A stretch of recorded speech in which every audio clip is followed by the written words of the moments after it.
You're listening to the Hour of the Time. I'm William Cooper. Good evening, ladies and gentlemen. Tonight I've got a really scary broadcast for you.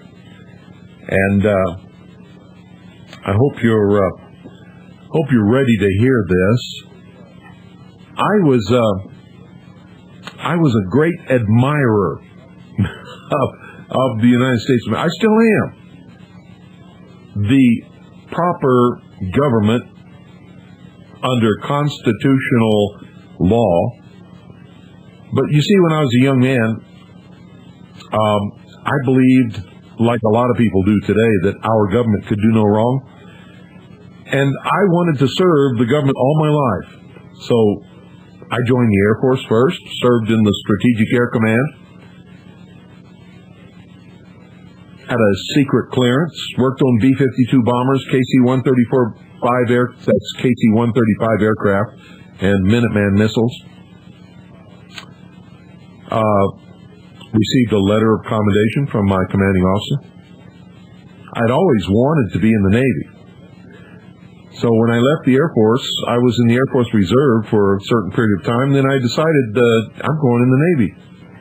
The reason I had gone in the Air Force to begin with was that all through my childhood and teen years, I had suffered from chronic motion sickness, which meant that if I got on anything that moved, I got deathly sick. Really ill. I mean, like, please kill me, that kind of illness. Chronic motion sickness. It's the worst thing that you can ever get. It makes you want to die. But, after the Air Force, I still wanted to go in the Navy, and I said, to hell with it. I've got to do this. I have this tremendous love of the ocean and ships and the tradition of the Navy, and I'm going to do it. So I did it. I've got to tell you, folks, that when I first went in the Navy, it was still like it always traditionally had been, and I loved it.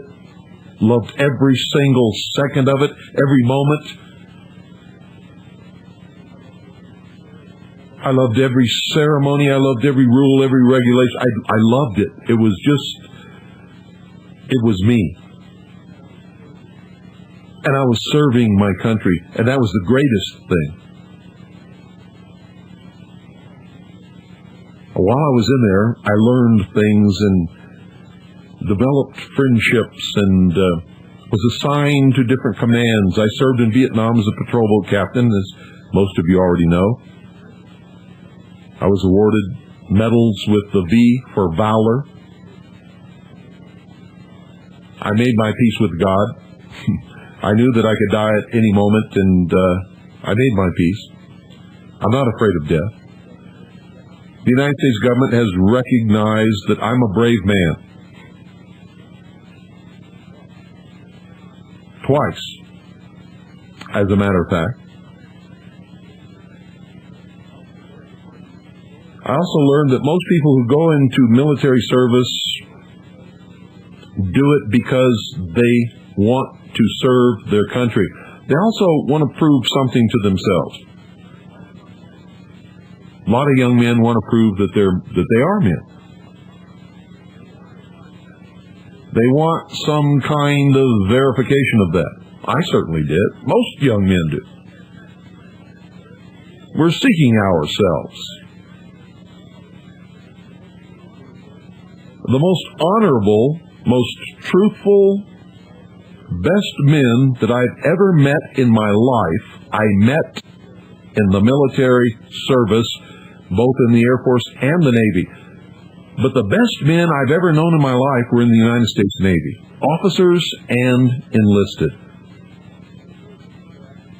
When I served on the staff of the Commander-in-Chief of the United States Pacific Fleet, I became friends with several, during my entire career in the military, both in the Air Force and the Navy, I became friends with several really good officers. The best officer that I ever became friends with was Donald DeGrief. And at the time that I was assigned to CINCPAC Fleet, Donald DeGrief was a lieutenant. in the United States Navy, which is the same as a captain in the Army or the Marine Corps. While he was there, he earned the rank of lieutenant commander. Well, he went on to command several different ships and vessels and commands and things, and he retired as a captain. He was passed over for admiral because he was a Christian. That's right, he was passed over for admiral, for the rank of admiral, because he was a Christian. It's the truth, folks. I love that man. He was a great friend. I would have followed him into the gates of hell without question. He was a good personal friend. He was probably the best officer that I've ever known. Now, the reason I'm telling you these things, because you're going to hear something that's going to cause all of these things to come into question. And I'm going to tell you right now that with these men that you're going to hear about, it's not in question because they don't know how they're being used. They operate on faith. They are patriots. They really are patriots, ladies and gentlemen. They do not question or believe that their superior officers or the United States of America would misuse them, just like I never believed it until I was assigned to the intelligence briefing team of the Commander-in-Chief of the Pacific Fleet and discovered what was really going on. If I had never been assigned there, I never would be doing this. I would have served out, I would have retired in the United States Navy probably. And I would probably right now be enjoying my retirement check, wondering what the hell's happening to my wonderful country that I spent my life protecting. I hope you're understanding what I am saying to you. These men, like your local police officers, and like the agents of the Federal Bureau of Investigation and the Bureau of Alcohol, Tobacco, and Firearms, and your local mayor even, and your state governor, and your state legislatures don't know the law, even if they're lawyers. They probably have never read the Constitution, don't know what it says, wouldn't know when they're being used unlawfully and unconstitutionally. And all of these things are what have helped lead us down the hill on the roller coaster into the oblivion that we find ourselves in now. The imminent destruction of the greatest nation that's ever existed on the face of this earth, the United States of America, is imminent. We're faced with a civil war in our immediate future because of these things. So don't believe that these individual men who really believe that they're serving their country are the enemy. You may find that they are the enemy on some future battlefield if we cannot re-educate them to understand what they're doing wrong. And in that case, we'll have to kill them if we can, or be killed by them. I've also included in these short excerpts some of the things that the militias of America need to know. Need to know. It's just a short excerpt. I'm going to play it. It's from a videotape called United States Navy SEALs in Harm's Way. Some of you may have seen it. But if you're like most Americans, you sat there brain dead and watched it without ever understanding the tremendous problems that confront us in this video. This is hard news. And I've just taken excerpts throughout the video. So you need to get a hold of this video. It's called United States Navy SEALs in Harm's Way, or watch for it on the Discovery Channel or on PBS or any of the other channels that show these kinds of videos. You need to watch it. You need to tape record it. If you belong to a militia unit, you need to tape record it, and your entire militia unit needs to study it thoroughly. Now, I'm going to say this one more time. The philosophy behind this, the subversion of the Constitution behind this, the people who are responsible for deciding the policy whereby the United States Navy SEALs will be trained and deployed, the officers who carry out these orders without question, even though they are sworn to protect and defend the Constitution for the United States of America, those are the enemies, not the individual United States Navy SEALs who join the SEAL teams to serve their country and believe wholeheartedly in their heart and their mind that they are being sent out by their country to do the right thing. They've never read the Constitution. They don't know what it says. They don't understand that they are being misused through their own patriotism to do things that are not patriotic whatsoever. Make sure that you understand this and that you make every effort to educate, to get the truth to every single member of our United States military forces, state military forces, all the time so that they can wake up, because at some future date they're going to have to make a choice. If the choice is that they're on the battlefield facing us, members of the militia, who are dedicated to the restoration of constitutional Republican government, even though they may believe that they are serving that Constitution, there may come a day when we may have to kill them. And in that case, forget everything I've said and do it as quickly, as thoroughly, and as efficiently as you possibly can, and don't make them suffer.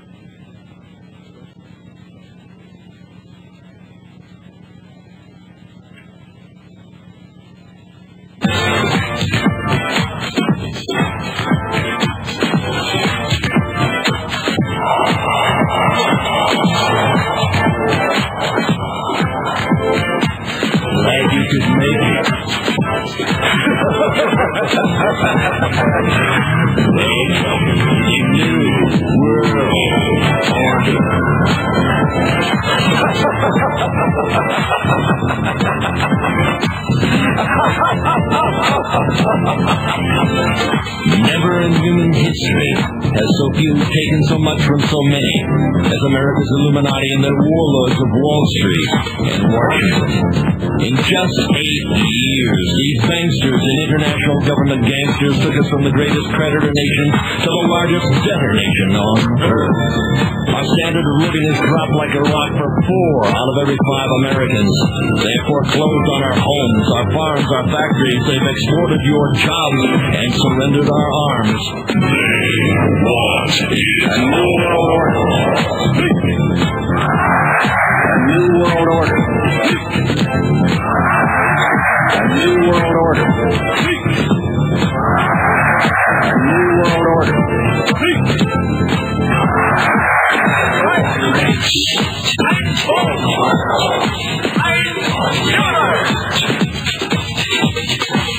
The Illuminati wants you to be a slave from birth to grave.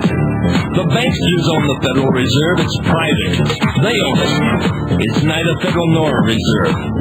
The cashiers make that fiat funny money stuff you call dollars for 2 pennies. They lend it back to us at full face value. Then charge you interest. You get the debt. They get the interest. They get the gold. You get the shaft. They want is a new world order. A new world order. A new world order.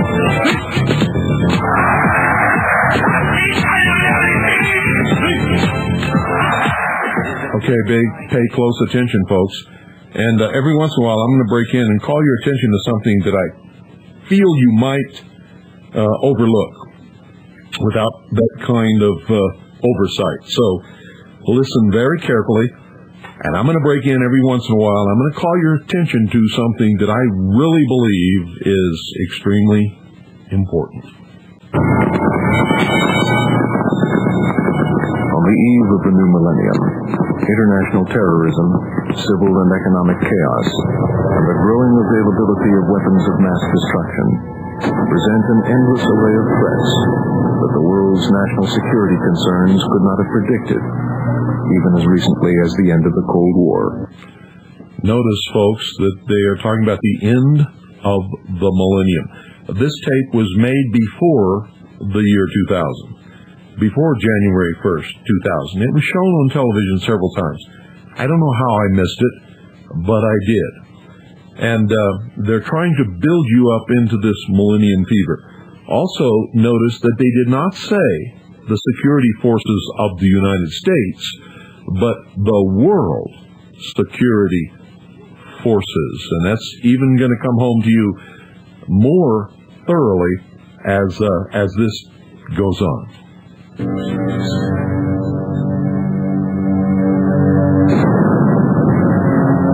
One unit experienced in unconventional special operations missions is the U.S. Navy SEALs, a classified maritime special operations unit trained to respond to conflicts around the globe. Today's threats to world peace have reinforced the demand for a rapid, smaller military response to situations where a full-scale military intervention is not practical. Notice, folks, they did not say today's threats to the United States of America. That was not mentioned. They said today's threats to world peace. You see, the United States military, as I've told you for many years, does not work for the United States of America. It works directly for the United Nations. The United Nations became the world government when it was formed in 1945, and the United States Senate ratified the United Nations Participation Act, and it was signed by President Truman. These situations are known as conflicts other than war.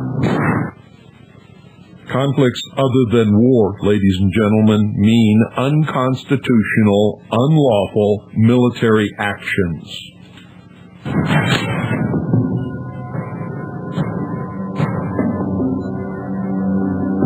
For the first time, cameras were allowed into the secretive world of the U.S. Navy SEAL teams. Despite restrictions on filming certain classified subjects, the events pictured here are actual training and military operations never before seen by the public. With a muster of less than 2,500 men, the U.S. Navy SEALs is the smallest American Special Operations combat force. We are preparing men to go into harm's way and defend freedom.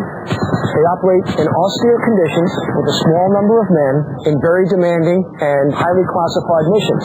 And in combat, there's winners and there's losers. The difference between combat and its sports is they bury the guy who comes in second place. Notice, ladies and gentlemen, that they said the SEALs are trained to go out and defend freedom. What you're going to hear in this rest of the videotape, and what you've already heard, contradicts that completely. Has nothing to do with freedom whatsoever. You can see the movement as far as the teams going from not only guerrilla warfare, going into, I don't want to say so much of a conventional warfare, but more of an urban warfare. And that's the key. What you actually see on the video is the SEAL teams training to take positions and kill people in American cities. American cities. American cities. American cities. And they've been practicing this all over the United States of America. We've done many shows on it. We've done, in fact, The Hour of the Time was the first broadcast in the entire world that revealed that the United States military was conducting these urban warfare exercises in American cities. Warfare is the new battleground for low-intensity conflicts. Large platoon maneuvers are a different approach for SEAL teams used to operating in squads of 8 men or less.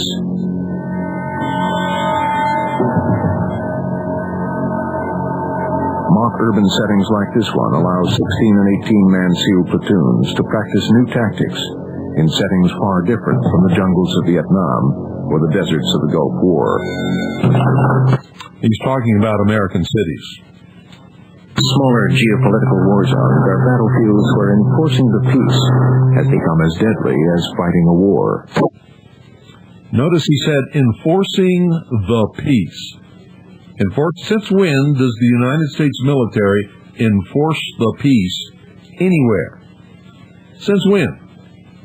That is not the mission of the military of the United States of America. Remember what we taught you about democracy? Remember that we taught you that both Marx and Lenin said that democracy was indispensable to socialism, that the end goal of socialism is communism, and that the definition of peace is the elimination of all opposition to socialism. And here we have United States Navy SEALs dedicated to keeping the peace. Normally when SEALs go in harm's way, we go in little bitty bunches, okay? One man's got to eliminate a lot of people in a very short period of time. Combine the whole squad doing that, giving no quarter. That's how you survive. That's how you stay alive in our business. That means once a SEAL team is deployed against you, they will not take prisoners. They will not leave any single person alive. And you will hear this reinforced later in this broadcast on this tape.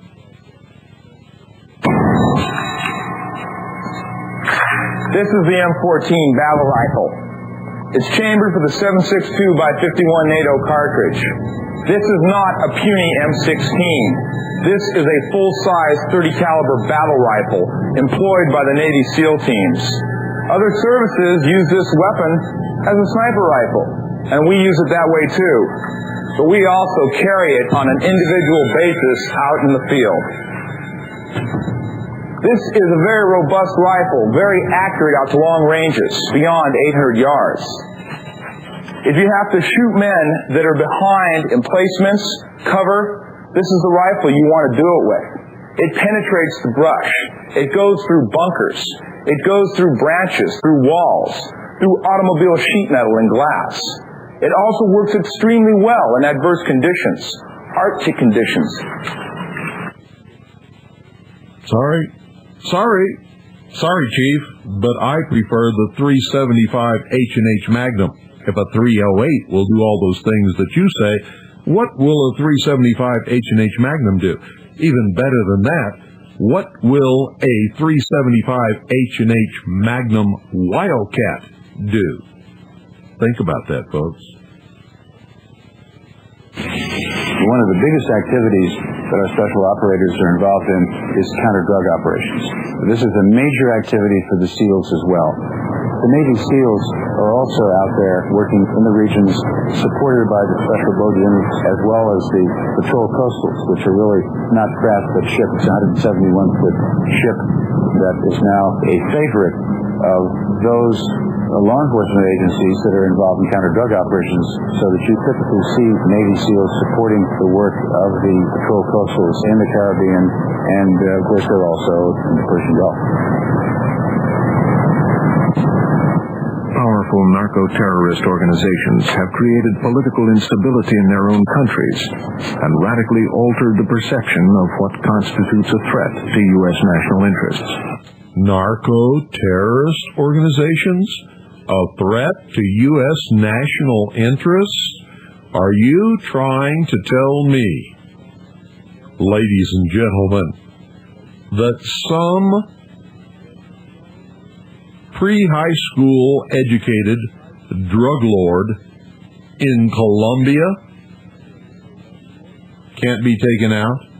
Are you trying to tell me that law enforcement, civilian law enforcement, can't properly deal with hoodlums? This sounds like something like a chapter. The New Enemy. Right out of guess what? Guess what, ladies and what was it that was written about creating new enemies for the New World Order. I think it was the report from Iron Mountain. Read it. All this will begin to make sense to you. And don't believe for one instant that somebody wrote this as a paper for college, or as a joke, or as some kind of satire on our modern society. That's total bullshit. And once you read it, once you've looked around and seen what's been happening since it is purported to have been written in 1966, you'll understand that it's the real thing. Special boat squadrons deployed throughout the world and play a major role in the supporting and training of anti-drug forces in Central and South America. The Hurricane-class coastal patrol craft is the first designed for Navy special warfare use. With two 25mm guns, Stinger anti-aircraft missiles, and other weapons, it carries enough firepower for enforcing counter-drug operations along coastal waters. A range of 2,000 miles and a cruising speed of 12 knots makes its primary tasks coastal patrol and supporting SEAL units. This is total bullshit, folks. They're not talking about coastal waters. They're talking about outside the 12-mile limits in international waters, where no nation has any kind of jurisdiction whatsoever. The United States SEAL teams, the United States Navy with these coastal patrol boats, are actually breaking the law by stopping vessels and sinking vessels. In fact, in this videotape, you see them with all of the armaments on these ships, sinking other ships, blowing them out of the water, destroying them. But you don't see it in the New York Times. You don't see it in the Dallas Morning News. You don't see it in the Arizona Repulsive. You don't see it in the LA Times. And you never will. You don't see it on the communist news networks either. U.S. Navy SEALs and special boat units are training other nations to fight a counter-drug war in the Amazon River basins of South America. For secret intelligence operations with no clear battle lines, SEALs and the special boat units have developed into an effective, independent riverine counter-drug force. This is one of the missions of the so-called Groundwater Navy. Right now, the world situation is changing, and our relationship with the third world is evolving. And one of the things that we do as Naval Special Warfare Forces is represent the military, the small people with only the big footprint. So we're not really doing anything different to adjust to the New World Order. I think that the New World Order is making us a more valuable resource than we were before, because the focus is more on the things that we're trying to do. New World Order? I'm going to rewind the tape so that you can hear that. How many of you have written me and phoned me and told me that there is no New World Order? That's some invention. There is a New World Order. It's one world government. It's in place. The military forces of the United States of America are now functioning as the police force for the New World Order. I want you to hear that again for all of those of you who say there's no New World Order. Get the videotape, because this is a United States Navy admiral. That's right, a United States Navy admiral who is saying this. Listen carefully. The Amazon River basins of South America. For secret intelligence operations with no clear battle lines, SEALs and the special boat units have developed into an effective, independent riverine counter-drug force. This is one of the missions of the so-called Groundwater Navy. Right now, the world situation is changing, and our relationship with the third world is evolving. And one of the things that we do as Naval Special Warfare Forces is represent the military, the small people with a good... Right now, the world situation is changing, and our relationship with the third world is evolving. And one of the things that we do as Naval Special Warfare Forces is represent the military, the small people with only the big footprint. So we're not really doing anything different to adjust to the New World Order. I think that the New World Order is making us a more valuable resource than we were before, because it focuses more on the things that we're trying to do. Not that the United States government is making them a more valuable resource, but the New World Order is making SEAL teams a more valuable resource. Right out of the horse's mouth. So don't call me anymore and tell me I'm full of crap when I tell you there's a New World Order. You're brain dead. I'm alive. I'm real. I'm free. I can think. Wars maybe in Latin America and Central America on the river stopping drug traffic, and they may have to adopt to that.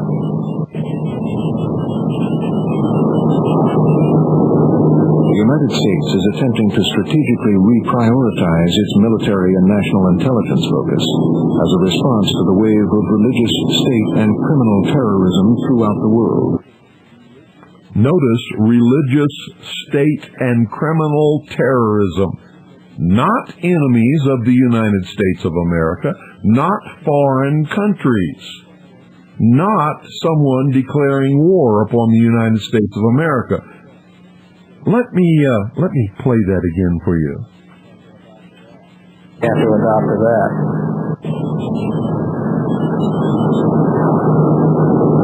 The United States is attempting to strategically reprioritize its military and national intelligence focus as a response to the wave of religious, state, and criminal terrorism throughout the world.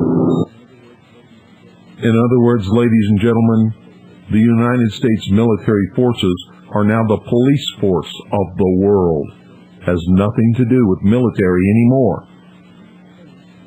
You think, if you think things are bad, you haven't even a slightest clue as to how bad they really are. The kinds of terrorist groups that we're seeing emerge today, they are engaged in criminal activity, but they are also engaged in a kind of asymmetrical warfare against American interests. Since when does the United States military go after criminals? Huh?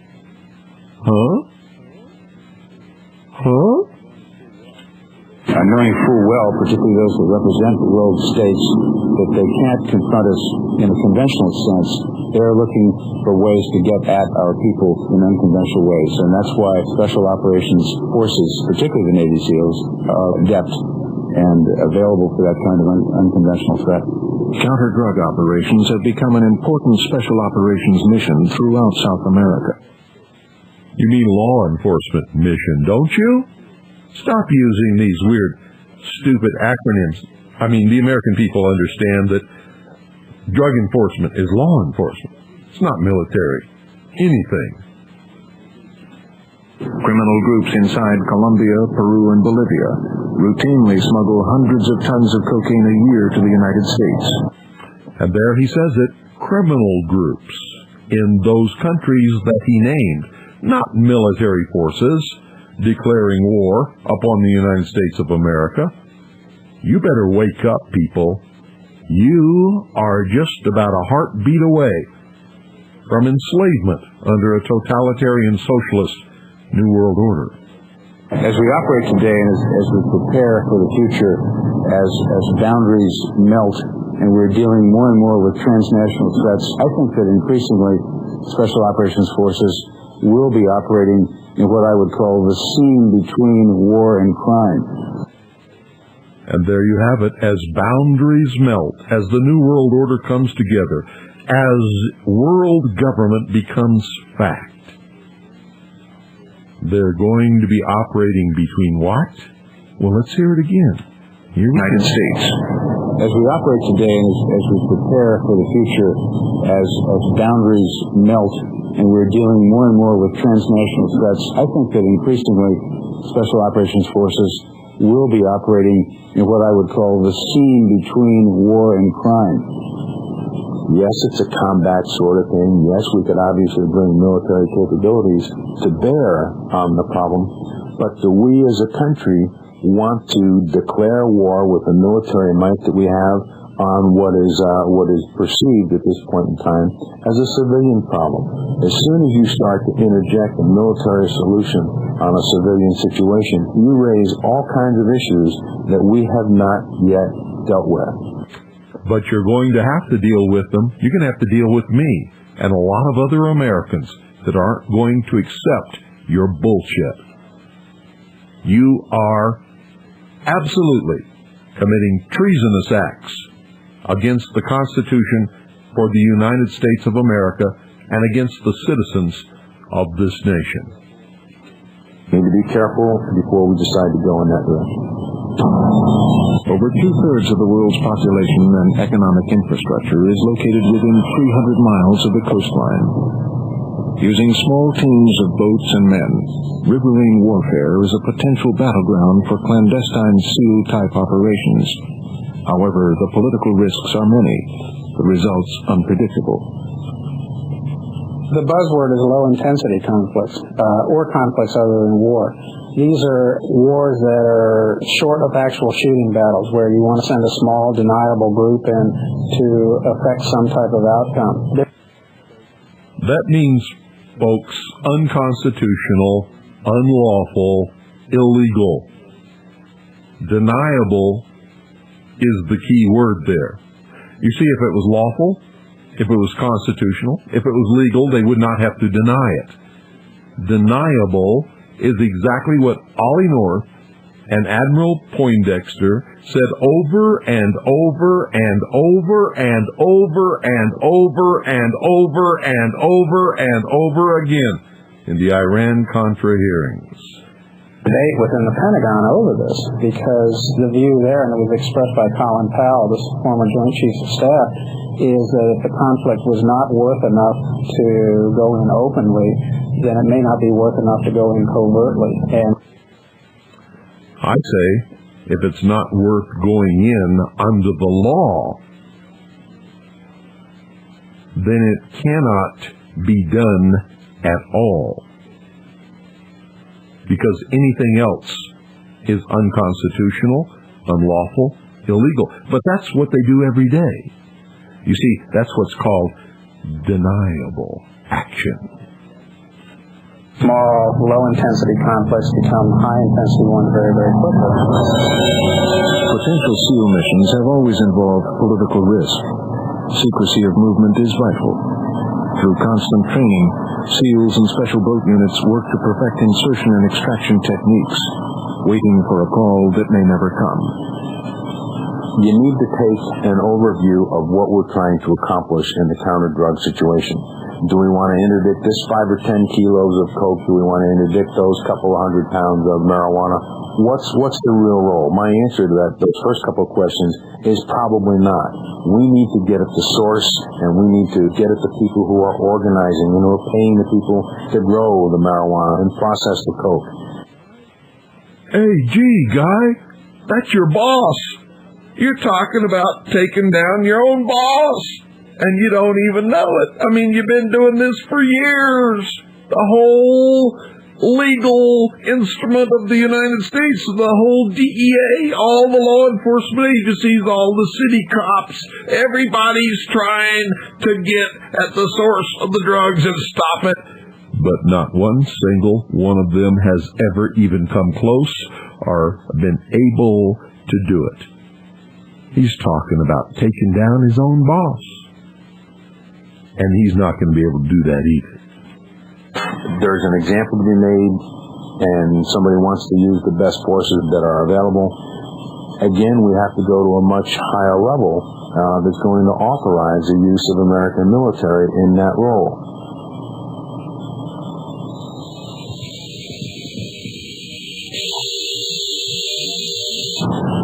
The SEAL reputation for undertaking risky missions can be a double-edged sword. Their tactics of sabotage and hit-and-run ambush are not always accepted as the American way to do battle. You go in and neutralize the target. That's the accepted, politically correct word or terminology to use in this day and age. Well, when you say that, everybody knows what we're going to do. And to neutralize that target, you have in fact killed everybody within sight of hearing. Now, did you all hear that? Did you understand what he said? The United States government has a policy, they say to the public, that we don't do assassinations. Well, you just heard from the mouth of the Master Chief Petty Officer of the SEAL teams of the United States of America saying that that is exactly what they do. We do train a lot, and the day does kind of drag out sometimes, and training does get kind of boring once you've done it over and over and over, the same thing. But it's all about, that pipe dream. It's all about waiting to go. And if you're lucky enough to be there when your number gets called, well, good on you, and that's what everybody's waiting for. You've heard how many military officers tell you that the military trains and trains and trains for combat, hoping that it never happens. And I've told you on this broadcast many times, on many different broadcasts over the years, that that's a lie. Anybody who trains and trains and trains to do something is left praying and praying and praying that they get to actually carry it out. And this man just confirmed it. The military, if it cannot find a conflict to enter into, will create one. The military without conflicts to enter into is a useless organization, and military officers and military personnel who cannot find conflicts to fulfill their mission will soon find themselves out of a job. Therefore, the military is a self-fulfilling prophecy. Everybody here wants to do the same thing. Everybody here looks forward to going to combat. And that's the kind of people that I want to be around, and that's the kind of people that SEALs are. That's a United States SEAL team member, a leader of a SEAL team platoon, an officer telling you that he is looking forward to, can't wait to go out and kill people.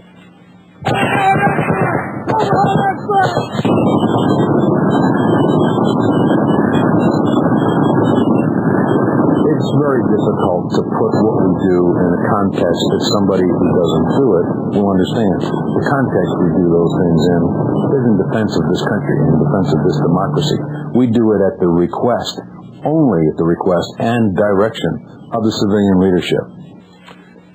Now, there you have it, folks. He said that what they do is not in defense of freedom. He said it. You just heard it. He said it's not in defense of freedom. It is not in defense of this country. I'm going to play that again for you. He just admitted it's not in the defense of freedom. It is not in the defense of this country. And he put it sort of kindly, said it's on request of the leaders of this country. The truth is, it's on direct order of only, nobody else, only the President of the United States of America. And at this time, that's William Jefferson Clinton. Listen to this again. I want to be around, and that's the kind of people that SEALs are.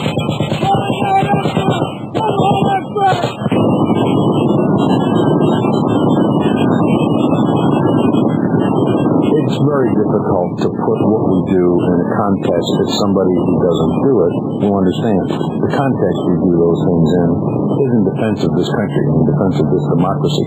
We do it at the request, only at the request and direction of the civilian leadership. Call that a commercial if you will. SEAL strategy for victory is based on the principles of an uncomplicated plan and keeping movements concealed. To gain speed on target, full-scale dress rehearsals are conducted whenever possible. To put yourself at risk unnecessarily is not what we're looking for. We're not looking for that guy at all because he jeopardizes everyone. We want that professional, very focused individual that'll go in harm's way in a heartbeat. If you weren't, you'd be like any other organization where it's just too bad. Okay, I lost, too bad. That's no way to be. You'll never win that way. And when you're trying to win, I mean, you're winning with your life sometimes. Despite the monotony that inevitably comes from the relentless training schedule they follow, SEALs never stray far from their ultimate hope, to be called upon to go to war. Well, hell yeah. Think about it all the time. I mean, this isn't G.I. Jane. This is the real deal.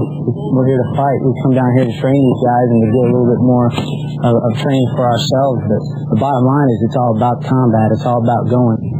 Most weapons used by a SEAL platoon are modified to fit personal requirements for weight and dependability. The M60 is normally a crew served weapon, but in a SEAL platoon, it is carried by one man. The platoon life of the M60 gunner is burdened by the extra 35 to 45 pounds of weapon and ammunition he must carry. I did 5 platoons carrying an M60, and it's not fun. The platoon can only move as fast as its slowest man. Your slowest man is always your 60 gunner. Period. And people are like, come on, dude. Let's move, right? You know, they're mad at you. It takes you longer to get up a cliff, takes you longer to get across the river. But when you start rocking and rolling out there, they love you. And the other guys, they know there's a wall of lead out there. There's that sound that keeps the enemy's head down, and they can concentrate on picking the guys off. When you're in a combat role, things are in the suit. Things are happening pretty quick. The decision-making process, you usually will have about a second and a half maybe to make a decision to move on. And a person that cannot do that, he doesn't have much of a chance for survival, and the men that are looking to him for that decisiveness, that leadership, they don't have much of a chance either.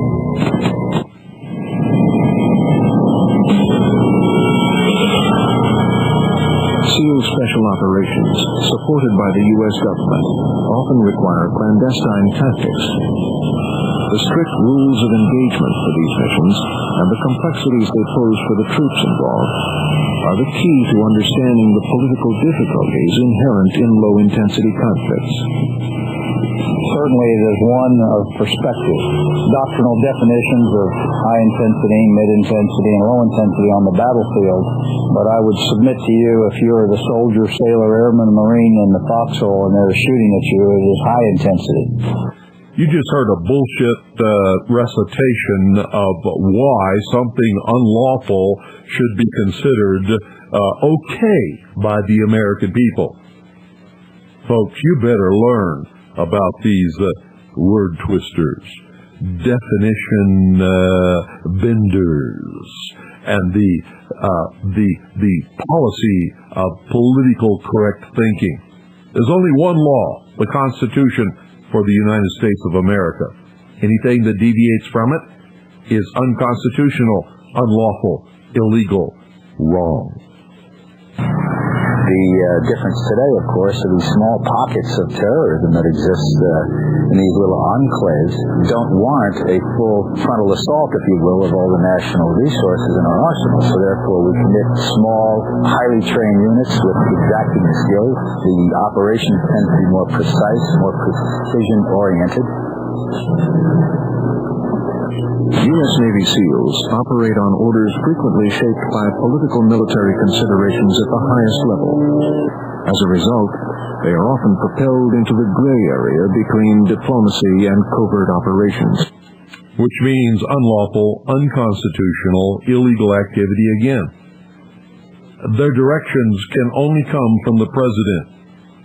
One of these days, if you wake up one morning and find that I've been murdered, it might be that I was murdered by these guys, sent out by a president who has already named me in a White House memo as the most dangerous radio host in America. For SEALs, the only concern is maintaining their edge, keeping one foot in the water and one foot on the beach.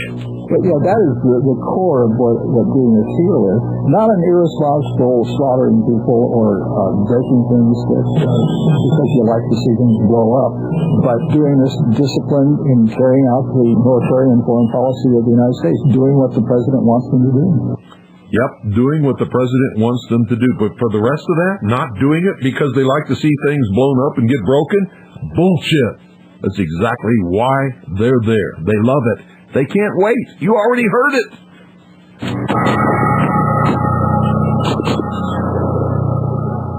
Most SEAL operators view the media with suspicion.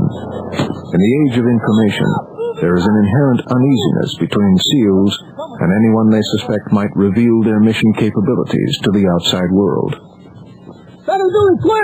The best rumors started about SEAL Team have been started by people who were never in SEAL Team who tell people they are SEALs. Demo Team in! The best stories that have ever come up are coming up from people who've never even met a SEAL, let alone had anything to do with SEAL Team. Most of us just go along with it and laugh, because, yeah, that's a good story. We can do that. The best way to put it is, we're not that good. It's just everybody else sucks. And that's the end of it, folks. And all you militia members out there, listen to me very carefully. Everything that you ever read about SEALs, by their own admission, is not written by SEALs, is not said by SEALs, does not come from SEALs. And did you hear what he said? Listen to me very carefully. He said, we're not that good, it's just that everybody else sucks. And my advice to you is don't suck. Become as good or better. Become as good or better. They are deployed on behalf of the New World Order. We are the enemies of the New World Order, which means sooner or later you may face these men in the field. And if you're not as good or better, they will kill you without quarter. By their own admission, you will have no chance. Your mission, when you meet them in the field, is to kill them first. The phones are open, 520-333-4578. We've only got a few minutes, so if you want to call in, you better do it really quick. What do you think about what you just heard on this broadcast? This is real radio. You don't need all of these people who make things up and lie and stretch the facts. The real facts are bad enough. Good evening, you're on the air. Yes, Bill, that was an excellent program you did, one of your classics. I'm glad you ripped that program a new butthole, because if I had caught that on the tube, I would have been pulling my hair out with that propaganda. Well, you know what's really sad? Most people would not even have understood any of this if it had not been explained to them. You're absolutely right. It was a fluff piece of propaganda, and you really cut it a new butthole. Well, good. And, I just told Bill, I'm kind of with you. I think that someday there will be a civil war in this country, and it's not going to be like the last civil war, the North versus the South.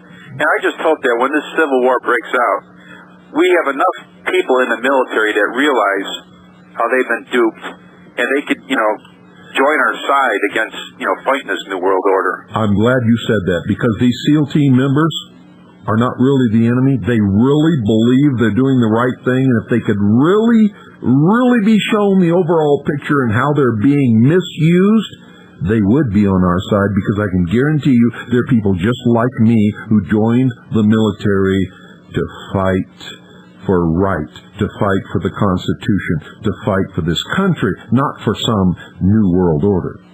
And I hope there's a lot of retired SEALs that might, this is a classic program. I hope you play this again. I hope there's retired SEALs that might be hearing this, that might have some pull and some say-so. I missed the first few minutes, Bill. What was the name of that program, and where did it originally air? It's called United States Navy SEALs in Harm's Way, and it aired Sunday on the Discovery Channel. Yeah, I'm glad you really did what you did, because I would have been mad as hell just hearing all that nonsense, because I agree with everything you said on this program tonight. Gotta let some more people in. Thank you, Bill. Thanks for calling. 520-333-4578 is the number. We don't have much time. If you want to get your say-so in here, you better do it right this minute. I mean, like right now, because we're coming up against the wall. 520-333-4578 is the number. What did you think about what you just heard? Good evening, you're on the air. Yeah, Bill. Yes. You're at your best when you teach like this. Excellent. Well, I'm trying to be. Thank you. Have a good night. Thanks for calling. 520-333-4578. We still have some time. If you want to get your 2 cents in here, get it in right now. And for all you other radio talk show hosts that think you have to stretch things out to a mile that doesn't exist, or you have to invent things, or you have to make things up, or you have to sensationalize or drive people to hysteria, you're wrong. and you're not going to last. Good evening. You're on the air. Bill, how do you figure they're going to take the Navy SEALs and actually put them in against us in the Civil War that you expect coming? Simple. They'll just name you as a terrorist. Right. They will draw up an operational plan for them to go and get you, and they will do it.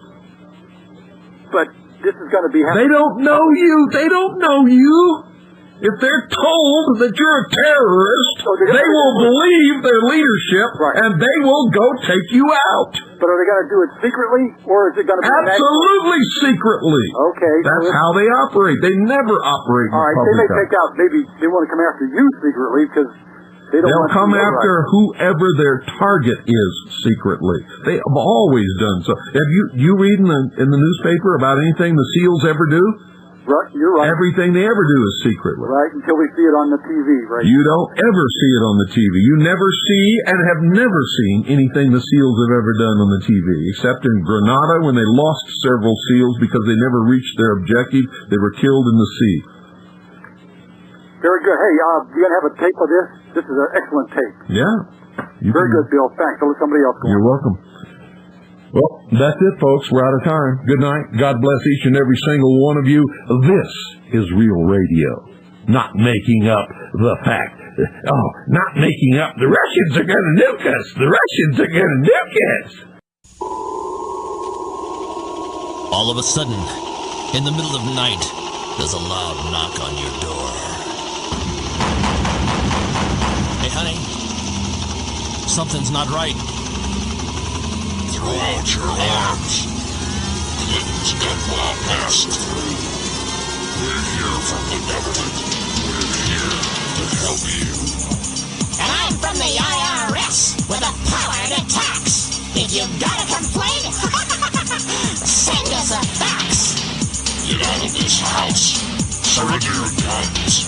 Give me your gold. You better obey if you want to grow old. Dance the goose step and do what you're told.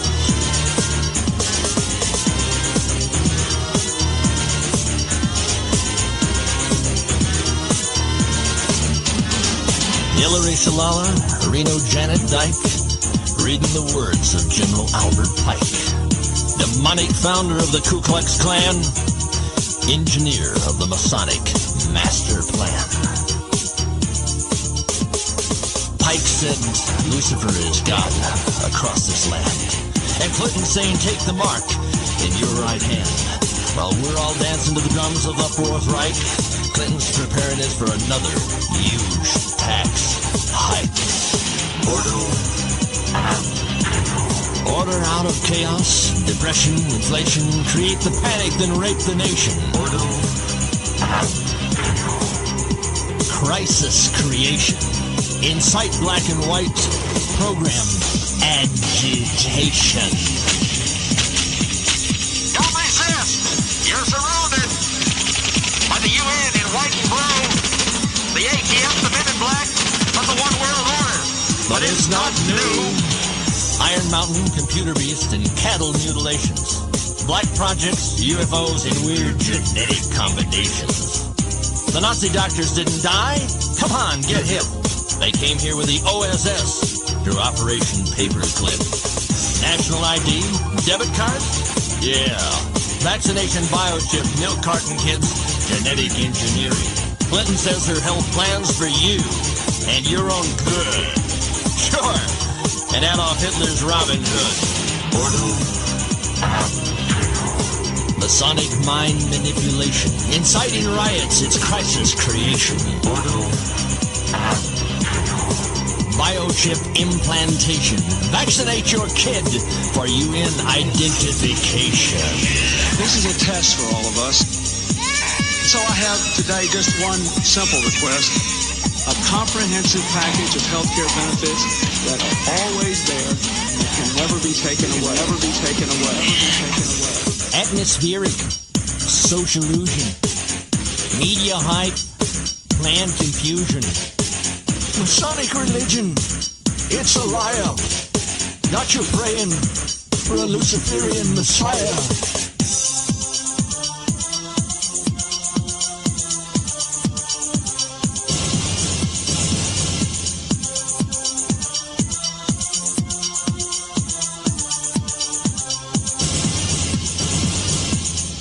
The Illuminati thinks that they're enlightened, that they're to be the gods of Earth, born of incest from the sons of Satan and their sisters in satanic birth.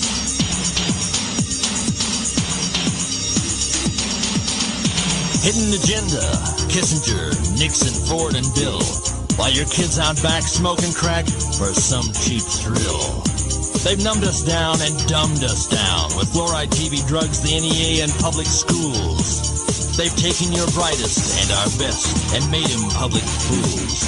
With managed media, brain-bending lies, and stealth, the banksters stole your wealth. Johnson, Bush, Carter, Reagan, Gore, and Dan, they've all been pushing Pike's Masonic master plan. Rhodes Scholar oration. Clinton speaks, then rapes the nation. Luciferian subjugation. New World Order, Illuminati coronation. Mass media, grand ovation. Orders of the quest. Think they're superior, they think that they're the best. And you're inferior, you little pest. Skull and Bones, Scroll and Key, Knights Templar, Harvard University. They're the Faustian Fraternity. Knights of the Golden Circle, Ancient Order of the Rosencross, CFR, Albatross. In both parties, Rockefeller's boss. MK Ultra, ISA, from the OSS to the CIA. Mass murder is the game they play. Galileo, NASA, Jupiter, Plutonium 2000, dual sun. They'll call it Lucifer for fun. Pyramid Giza, Hitler called it a Luciferian millennium. 1,000 points of light.